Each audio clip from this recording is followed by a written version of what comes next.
నమస్తే, welcome to our channel. నేను సిరి.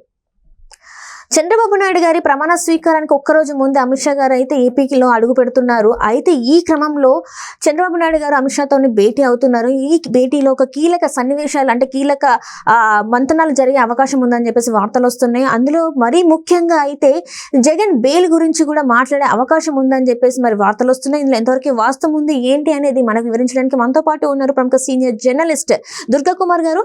నమస్కారం సార్. నమస్కారం మన వీక్షకులు కూడా. సార్, ఇప్పుడు చూసినట్టయితే అమిత్ షా గారితో చంద్రబాబు నాయుడు గారు భేటీ, అది కూడా ఏంటంటే తన ప్రమాణ స్వీకారానికి ఒక్కరోజు ముందు రాత్రి భేటీ అవుతున్నారు. ఏపీకి సంబంధించినవే కాకుండా స్పీకర్ గురించే కావచ్చు, మరీ ముఖ్యంగా చూసినట్టయితే జగన్మోహన్ రెడ్డి అక్రమ ఆస్తుల కేసులు ఏదైతే బెయిల్ మీద ఇప్పుడు బయట తిరుగుతున్నారో ఆ బెయిల్ గురించి కొన్ని కీలకంగా మరి ఆ బెయిల్ రద్దు చేయాలని చెప్పేసి చంద్రబాబు నాయుడు గారు అడుగుతున్నట్టుగా మరి వార్తలు వస్తున్నాయి. అంటే అడగబోతారు అని చెప్పేసి మరి ఇందులో ఎంతవరకు వాస్తవం ఉందంటారు సార్? నిజంగానే మరి తను వచ్చిన టైంకి ఇక్కడ ఇవన్నీ గురించి చర్చించే అవకాశం ఉందంటారా, లేకపోతే ఇవన్నీ జస్ట్ పుకార్లే అంటారా? ఇప్పుడు మోడీ గారు రేపు చంద్రబాబు నాయుడు గారు ప్రమాణ స్వీకారోత్సవానికి ఒక రోజు ముందుగా వస్తున్నారంటేనే దానికి ఒక ప్రాధాన్యత ఉందమ్మా. సామాన్యంగా ఇంత విఐపీస్ వాళ్ళు స్పెషల్ ఫ్లైట్ లో వస్తారు. రేపు మోడీ గారు వీళ్ళందరూ వస్తున్నారు, ఆ ఫ్లైట్ లో ఈయన రావచ్చు, అమిత్ షా గారు రావచ్చు.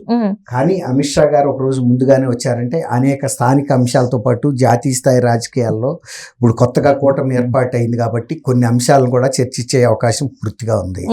తర్వాత ఆంధ్రప్రదేశ్ పునర్నిర్మాణంలో చంద్రబాబు నాయుడు గారు అంచనాలు ఏంటి, ఏమేమి కోరుకుంటున్నాడు, ఎలాంటి పనులు చేస్తే ముందు ఒక కూటమికి ప్రజల్లో ఒక అభిమానం అనేది ఏర్పడుతుంది, ప్రజల్లో ఒక నమ్మకం ఏర్పడుతుంది, ధైర్యం ఏర్పడుతుంది. ఇవన్నీ కూడా గతంలో ఉన్న ప్రభుత్వాన్ని కాదు అని ఇంత చిత్తుగా ఓడించి ఈ కూటమిని గెలిపించారంటే ప్రజలు ఈ కూటమి మీద ఎన్నో ఆశలు పెట్టుకున్నారు. ఎందుకంటే కేంద్రంలో కూడా బీజేపీ అధికారంలోకి వస్తాయని అంచనా ఆంధ్రప్రదేశ్ ప్రజలకి ఉంది. అదే టైంలో ఈ గత ప్రభుత్వం ఘోరంగా విఫలమైపోయింది. రాష్ట్ర ఆర్థిక వ్యవస్థని, రాష్ట్ర సామాజిక వ్యవస్థని, రాష్ట్ర అభివృద్ధిని, రాష్ట్ర ప్రజల యొక్క భద్రతని అన్నిటిని నిర్లక్ష్యం చేసి ఆడుకుంది. వాళ్ళు డబ్బులు సంపాదించుకున్నారు తప్ప సమాజానికి జరిగిన మేలు లేదు. సమాజంలో డబ్బులన్నీ కూడా ముఖ్యమంత్రి ఇంటికి వెళ్ళిపోయినాయి. లిక్కర్ స్కామ్ కానీ, ఇసుక కుంభకోణం కానీ, ఏ కుంభకోణం ప్రతిదీ కుంభకోణమే. అక్కడ కాంతి ఏది లేదు, ప్రతి అంశంలోనూ డబ్బులతోనే. కాబట్టి ఇవాళ మీకు శ్రీకాకుళం నుంచి అనంతపూర్ రాక కూడా మొత్తం అన్ని జిల్లాలు కూడా ఒక స్వీప్ లాగా వచ్చేసింది, ఒక ఉప్పెన్ లాగా వచ్చేసింది తెలుగుదేశానికి అనుకూలంగా. తర్వాత ఆయనకి బాగా బలం ఉంటుంది అనుకున్న కర్నూలు, 2 జిల్లాల కడప జిల్లాలలో కూడా వాళ్ళు అనుకున్న సీట్లు తెచ్చుకోలేదు. అక్కడ కూడా తెలుగుదేశం బాగానే తెచ్చుకుంది. కాబట్టి ఇవాళ ఇతని మీద ఎంత వ్యతిరేకత ఉందంటే ఈయన గతంలో ఉన్న కేసెస్ మీద 12 ఏళ్ల నుంచి 10 ఏళ్ల నుంచి దాదాపుగా ఆయన బెయిల్ మీదే ఉండి ముఖ్యమంత్రి కూడా కాగలిగాడు. ఎంత దుష్పరిపాలన చేశాడు, ప్రజలను వేధించాడు. కాబట్టి వీటి మీద ఆల్రెడీ సర్వోన్నత న్యాయస్థానం ప్రజాప్రతినిధుల మీద వస్తున్న ఏ రకమైన కేసునైనా 1 సంవత్సరం లోపల విచారణ చేసి పూర్తి చేయమని చెప్తుంది. కానీ ఇప్పటికి RRR గారు కూడా ఒక పబ్లిక్ ఇంట్రెస్ట్ లిటిగేషన్ వేశాడు. సుప్రీంకోర్టు లాయర్ ఒక ఆయన వేశాడు, దాని మీద కూడా ఇచ్చున్నారు. రెండోది ఏంటంటే ప్రజలు కూడా కోరుకుంటున్నది ఈ తీర్పు ద్వారా జగన్మోహన్ రెడ్డికి తగిన శిక్ష అయితే పడాలి, గుణపాఠం నేర్పాలి. ఎందుకంటే తను ప్రజల్ని ఇంత ఇబ్బందులు పెట్టి ఒక మంచి పని చేస్తానని చెప్పి 420 అంటారు దీన్నే, నమ్మక ద్రోహం చేశాడు. కాబట్టి తనకి కూడా గట్టి గుణపాఠం చెప్పాలంటే ఈ 5 సంవత్సరాల్లో కేసులు కూడా తీయాలి బయటకు. ఇప్పుడు అతను చేసిన అవకతవకలు, అన్యాయాలు అన్ని కూడా ఎంత అవినీతి జరిగింది అనేది. ఇవే కాకుండా అప్పటికే ఉన్న కేసులు ఉన్నాయి, దాదాపు ఒక 20 కేసుల వరకు ఈడీ అండ్ విజిలెన్స్ కేసెస్. అవన్నీ కూడా మనీ లాండరింగ్ కి సంబంధించిన కేసెస్. దాదాపు ఒక 45,000 crores ఆస్తులు విజిలెన్స్ జప్తులో ఉన్నాయి, సిబిఐ జప్తులో ఇవన్నీ ఉన్నాయి. దీని మీద కూడా విచారణ జరపాలి, బెయిల్ రద్దు చేయాలి. ఎందుకంటే ఇప్పుడు చంద్రబాబు నాయుడు గారి మీద ఏ కేసు లేకపోయినా కూడా కేసు పెట్టి జైల్లో పెట్టినప్పుడు ఇన్ని కేసులు ఉన్న వ్యక్తి ముఖ్యమంత్రి పదవి అనిపించాడు, ఇంకా బెయిల్ మీదే ఉంటున్నాడు. బెయిల్ కూడా రద్దు చేయమని ప్రజలు అడుగుతున్నారు, ప్రతిపక్షాలు అడుగుతున్నాయి, ఇప్పుడు వచ్చిన అధికార పక్షం. కాబట్టి ఇవన్నీ కూడా చర్చిస్తారు. కానీ ఇక్కడ ఒక చిన్న డౌట్ ఏంటంటే సార్, ఇప్పుడు ఈ 5 సంవత్సరాలు జగన్మోహన్ రెడ్డి గారిని ఎట్లాంటిది కూడా ఆయన చేసిన ఏ తప్పు గురించి కూడా బీజేపీ ప్రభుత్వం మాట్లాడలేదు.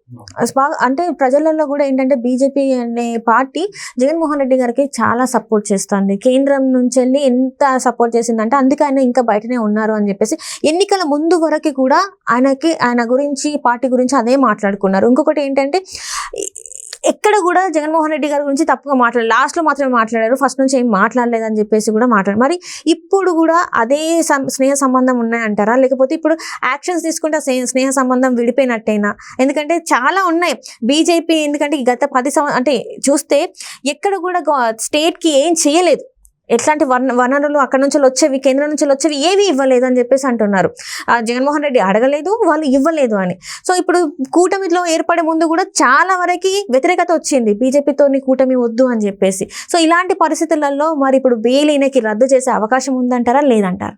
చేస్తారు. ఇప్పుడు మీరు అన్నట్టు కొంతకాలం బీజేపీ ఈయన బాగా సమర్థించబట్టి ఇన్నాళ్ళు నెట్టుకొచ్చాడు ఆయన. ఆర్థికంగా కూడా అనేక అవకతవకలకు పాల్పడినా కూడా, ఎందుకంటే ఆమె నిర్మలా సీతారామన్ గారు ఒక సందర్భంలో చెప్పింది దత్తపుత్రుడిగా చూశారు.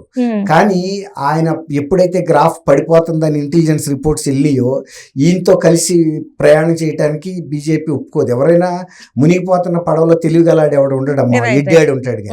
కాబట్టి వాళ్ళకి ఇంకోటి ఇంటెలిజెన్స్ వచ్చిందంటే తెలుగుదేశం బ్రహ్మాండమైన మెజార్టీతో గెలవబోతుంది, ప్రజల్లో బాగా ఆదరణ వచ్చింది అని. అందుకని వాళ్ళు టీడీపీతో పొత్తు పెట్టుకున్నారు. రెండోది, ఇప్పుడు ప్రజలకు మీరు అన్నట్టు బీజేపీ మీద వ్యతిరేకతను కూడా తోసిపుచ్చి తెలుగుదేశం కన్విన్స్ చేసి బీజేపీ అభ్యర్థులను కూడా గెలిపించడానికి చాలా కష్టపడింది. బీజేపీ ఓట్లు, జనసేన ఓట్లు, తెలుగుదేశం జనసేన ఓట్లు బీజేపీకి ట్రాన్స్ఫర్ చేయడం చాలా కష్టం. మీరు అన్నట్టు ప్రజలకి బీజేపీ మీద మంచి అభిప్రాయం లేదు, కాంగ్రెస్ మీద ఎలాంటి అభిప్రాయం ఉందో దీని మీద కూడా సమానమైన అభిప్రాయం ఉంది. కాదు, ఇవాళ మన రాష్ట్రం గత 5 ఏళ్లుగా చాలా ఆర్థికంగా దివాళా తీసింది, అన్ని విధాలా మనం నలిగిపోయాము, రాష్ట్రం చిదిలం అయిపోయింది.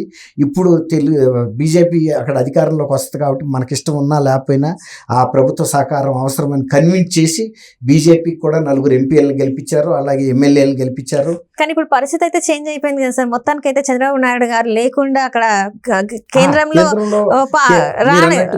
కూడా బలమైన ఒక మద్దతుదారుగా ఎమర్జ్ అయ్యారు తెలుగుదేశం పార్టీ 16 మంది లోక్సభ సభ్యులతోనూ. కాబట్టి అక్కడ మంత్రివర్గంలో కూడా వీళ్ళకి గౌరవ స్థానం ఇచ్చారు. ఇంకా రాష్ట్ర అభివృద్ధికి సంబంధించి కూడా ఆల్రెడీ ప్రామిస్ చేశారు. రాష్ట్రంలో మేము జరిగిన నష్టాన్ని మేము అంచనా వేసాము, ఎక్కడెక్కడ మేము ఆర్థికంగా సహాయం చేయాలి, అన్ని విధాలా మీకు తోడుగా నిలబడతామని వాళ్ళంతటి వాళ్ళు స్వచ్ఛందంగా ప్రకటించారు. మనం అడిగితే, చంద్రబాబు నాయుడు గారు అడిగితే కాదు, చేస్తూనే ఆయనకు హామీ ఇచ్చారు, ధైర్యంగా పరిపాలన ముందుకు తీసుకెళ్ళండి, మీకు రాజధాని నిర్మాణంలో కానీ పోలవరంలో కానీ మీకు ఎక్కడెక్కడ ఆర్థికంగా ఏ ప్రాజెక్టులు మీకు అవసరం ఉన్నా మేము నిలబడతాము, తర్వాత మీకు ఆర్థికంగా పురోగతి చేసుకోవటానికి కావాల్సిన హంగులు వనరులు మా ద్వారా మేము ఇస్తామని చెప్పారు. కాబట్టి ఇవన్నీ కూడా రాష్ట్రానికి జరిగే శుభ పరిణామాలుగానే మనం. Right sir, right. Thank you so much. Thank you MSc. మన వీక్షకులు కూడా నమస్కారం.